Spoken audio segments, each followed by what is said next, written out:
Hey guys, so I wanted to take some time and go through some of the scenarios that we did at Rescue Grade Day.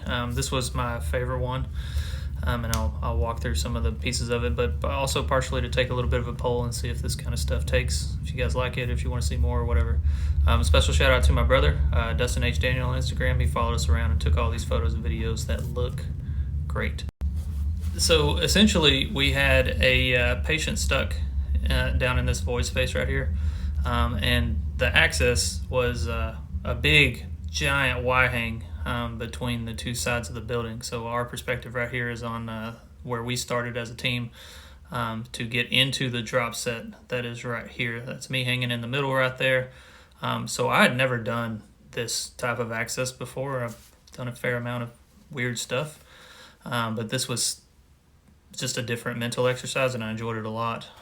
So if you're familiar with a Y-hang, there's a butterfly knot right here, and big loops of the butterfly are on this side of the Y-hang, and these are single legs. So these are in a loop right here. Just keep that in mind, and I'm in the middle making the transfer.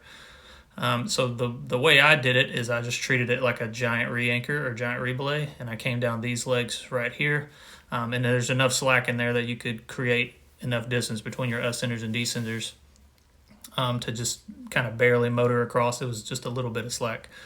But, and then you get into the knot, like in the junction there, and you kind of have to maintain 3 points of contact, right? So in the re-anchor on this side right here, you have your ascenders going that way toward that uphill side, and then you have your descenders coming down off of these legs over there, and then there's a tiny loop of slack between those two systems. And then when you get to the knot, you've got backup devices on everything going both directions, obviously. So I have 2 backup devices in play. When you get to the knot, I just tied a butterfly to make the transition because I already had 2 on me and they were both occupied. And then just switch to a second descender in the stuffs in the drop set right there. So I had to carry a lot of equipment to make that happen. They wouldn't let you zip line down it before anybody asks. You couldn't be lowered into it. You had to access it the hard way, just like a re-anchor. So here's a little bit of a close-up. This is Buck, the second rescuer. I'm already on the ground right behind my head right here.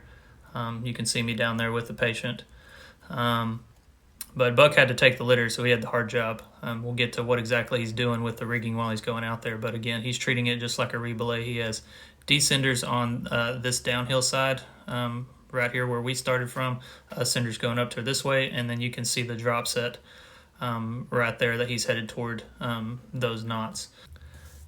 So here's the other view from the straight profile. You can see the other team members right there. That's it looks like Robert and Marciniak, and then he's trying to get to the drop set. So big Y-hang. So they're 2 ropes going opposite directions like that, and then there's a drop set right in the middle at that junction. And he had the hard job for sure because he had to tow rope grabs, which we used Taslov 3s as our rope grab because they're releasable and we didn't have to go back and fetch gear. We'll see a clearer picture of that in a minute. All right, so here's Buck and Topley getting hauled out. There are a couple things we would have changed here, but we're actually really proud of this idea. So you could tell that the opposition anchors are this mess of stuff right here. And you can see those lines clearly coming in. So that'd be, I guess, the far side control in a crosshaul anchored through those Taslov 3s. So Buck is going to get up to this junction right here, and he's going to connect everything to those Grions. And then he'll just operate the Tazes, and they'll run like that on a 2-person load, even on a tight line. It's not easy, but they'll run, and it's controllable. So he's just going to kind of vector himself down this way. Meanwhile, the other team, Robert Hanley and Marciniak, are operating the near side controls to cross haul everything back into this building edge. And we couldn't touch the building, like if this is the far side obviously, but the near side over here looks the exact same. We couldn't touch the building or the windows until we got above the last bay of windows. So we just had to kind of weeble wobble back and forth between Buck lowering these out and the other guys hauling on this other side to get the litter to move up and over up to the roof edge. And then we just do a 90-degree edge transition. But this was just a really cool rig. Me and Robert and Hanley kind of got to the site and saw the problem, and we were like, dude, what if we did this. I was the naysayer, if I'm honest. I was like, I don't know if we have enough distance, but Robert was like, no, it'll go. And he was right. It goes. Right, so here's one more picture, and you can kind of tell a little more clearly about what's going on. You can see the Taslov's up there. Everything's double, twin, whatever you want to call it. And he's riding the basket. He's just about to get to the roof edge here. He just manages some slack right there. So this is my perspective from the bottom, zoomed in quite a bit, actually. I just had to wait because there's only 2 ropes hanging down, suspended by 4 points, but equalized into a system that's appropriate for at most a 2-person load. So if I were to climb my original drop set, that would be a 3-person load on one set of anchors, which you don't really want to do that. So I'm just waiting around. But this is the perspective from down below, and they're almost to that edge, and then he'll just kind of blow those Taslovs out and just be on that first drop set from this roof edge right here, and then it'll just be a 90-degree edge transition. So we'll get Buckle transferred to a different set of ropes out here, and he'll help push the litter up from the bottom, and then there'll be 2 edge guys on top. We'll just hand them some loops of webbing basically, and they'll just kind of row that straight up and over the edge, ideally in one smooth motion with good patient care and not tipping the basket and everything. And then Buck will just yeet himself over the edge. Meanwhile, I'm set up on this drop set right here, ready to ascend and just blitz the F out of here at any time.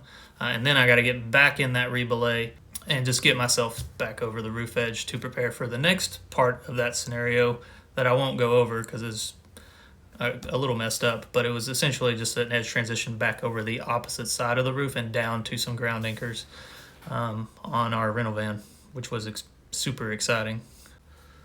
So if this was at all interesting for you or you want to see more, maybe this is more of a long-form content type thing. I don't know. I'm used to doing this stuff on Instagram, but I could put it on YouTube, I guess. But if you're into it, let me know. Comment below if you would change anything or if you have any questions. I'm happy to DM discuss with anyone. Yeah, just let me know. And thanks to all our sponsors right there for CTR. Scalotech, Legacy, Maple Leaf Ropes, Courant, Rock Exotica, Rackham, Safety and Rescue. Massive thanks to those guys for getting us to Spain and letting us compete. And yeah, it was an amazing experience. Hope to do it again.